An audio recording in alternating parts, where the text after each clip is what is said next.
নরনারীর প্রেম ও পরিণতি বিষয়টি আমাদের জন্য অত্যন্ত গুরুত্বপূর্ণ।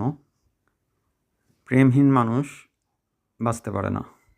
আমাদের ব্রেনে যে ডোপামাইন যেটা সিক্রেশন হয়, যেটা আমাদের পুরো শরীরটাকে নিয়ন্ত্রণ করে, কার্যক্ষম রাখে এবং মনের ভিতরে অনাবিল আনন্দ তৈরি করে, এটা বলা হয় লাভ হরমোন, যার নাম হলো ডোপামিন।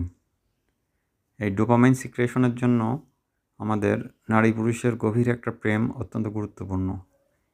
যার যত প্রেমের গভীরতা বেশি, তার শরীরের ডোপামাইন হরমোনটার সিক্রেশন তত বেশি।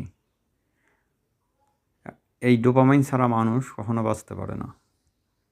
একটা ছোট উদাহরণ দেওয়া যায় যে এক সময় দেখা যেত যে স্বামী স্ত্রীর মধ্যে এত গভীর বন্ডিং এবং ভালোবাসা যে একজন আরেকজনকে ছেড়ে একটা মুহূর্ত থাকতে পারতো না।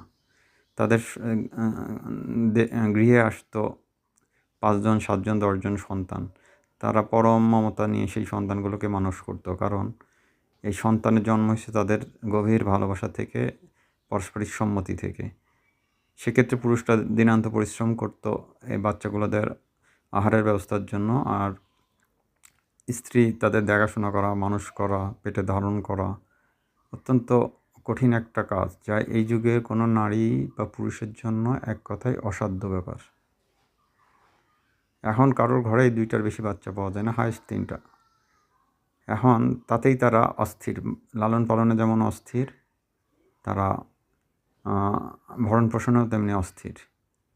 অথচ আজ থেকে 50 বছর আগে বা 100 বছর আগে কমপক্ষে 8 থেকে 10টা বাচ্চা থাকতো প্রত্যেকটা গৃহে গৃহে। তখন তারা পারতো, এখন কেন পারে না? একটাই কারণ, নারী পুরুষের ভালোবাসা এবং তাদের গভীরতা। এটা ক্রমান্বয়ে ডিক্লাইন বা ভাটির দিকে চলে গেছে। এখন স্বামী স্ত্রীর ভিতরে সম্পর্কের গভীরতা নাই বললেই চলে, একদম তলানিতে গিয়ে ঠেকছে। কারোর মধ্যে যদি একটু ভালোবাসার প্রবণতা তা পরিলক্ষিত হয়, তৎক্ষণাৎ দেখা যাবে যে তা বিভিন্ন অ্যান্টিসোশ্যাল অ্যাক্টিভিটিসের কারণে বা প্রতিবেশের কারণে সেটাও বিনষ্ট হয়ে যায়। একটা কথা অবশ্যই মনে রাখতে হবে যে একমাত্র স্বামী স্ত্রীই দুনিয়াতে এবং আখিরাতে অনন্তকালের জন্য একসঙ্গে বসবাস করবে, যদি তাদের ভিতরে সত্যিকারের ভালোবাসা থাকে, শ্রদ্ধা থাকে এবং কোরআনের সীমা লঙ্ঘন না করা হয়।